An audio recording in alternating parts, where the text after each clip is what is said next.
Almost all ancient societies recognize that some special herbs have medicinal qualities that can have a positive impact on human health.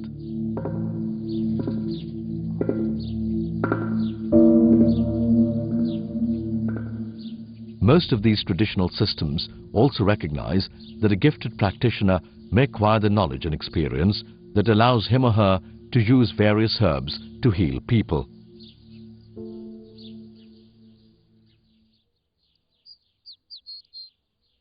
Modern practitioners too agree that herbs contain certain chemical constituents that can provide relief for various diseases. In fact, the word drug comes from the Dutch word droog, which means dried plant.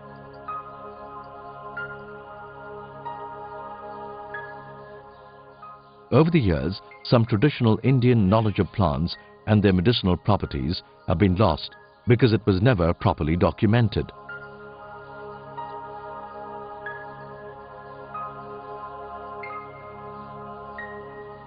However, in the remote tribal corners of India, traditional herbal healing systems still survive, and often it is the only medicinal intervention available to the poor and marginalized communities. In recent years, there has been a growing demand for herbal formulations, but small-scale producers are typically too poor and unorganized to be regarded as bankable.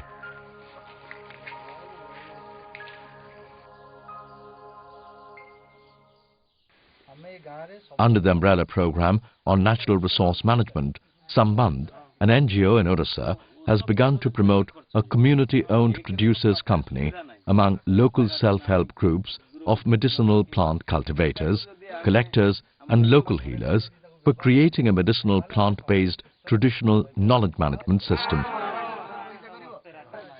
We started this kind of science which was being extinct, and we started to document, identify the local healers, also organize them so that the more learning that can take place.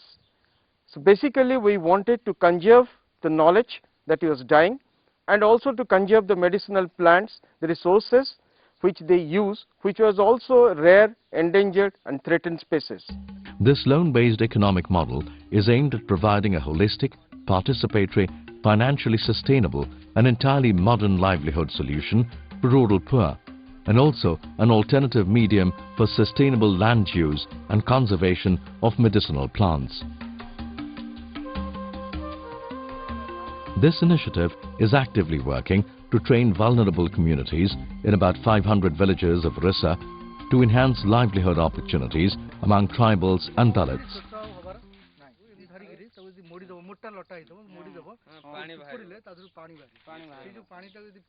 This empowers their self-help groups, promotes organic farming movement and conservation of biodiversity through in-situ conservation of medicinal plants.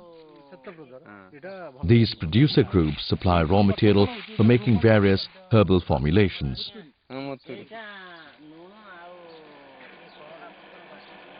A specialized staff from different streams like sociology, agri-science, Ayurvedic medicine and ethnobotany work with the people of different tribes, training them in processes related with production of herbal products.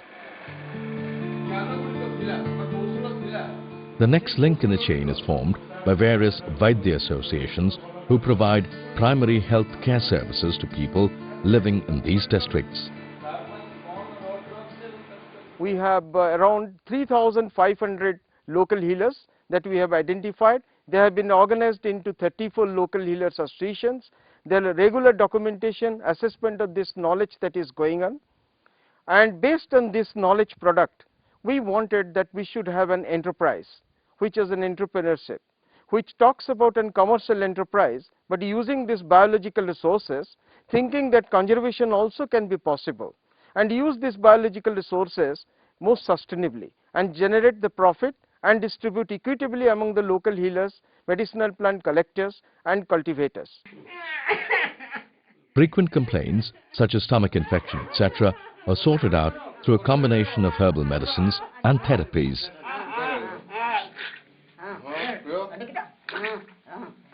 जो primary health condition है, जैसे कि बुखार है, malaria, diarrhoea, dysentery, इसके लिए वो hospital के ऊपर डिपेंड ना करके ये जो पौधे को ये जो वनस्पति को यूज़ करके अपना ट्रीटमेंट कर सकते हैं, जिसमें अपना खर्चा कम होगा, इसमें कोई रिएक्शन नहीं है। जैसे कि एलोपैथिक मेडिसिन खाने से कुछ एक दवाई लेते हैं तो दूसरी डिजीज आ जाता है, इसमें ये सब कुछ प्रॉब्लम नहीं है। The last and the most important link in the chain is to create market linkage for these herbal products with value-driven buyers. This was done by training them in marketing entrepreneurship and creating linkages between sellers and buyers. A series of stockists and shops have been created for the same.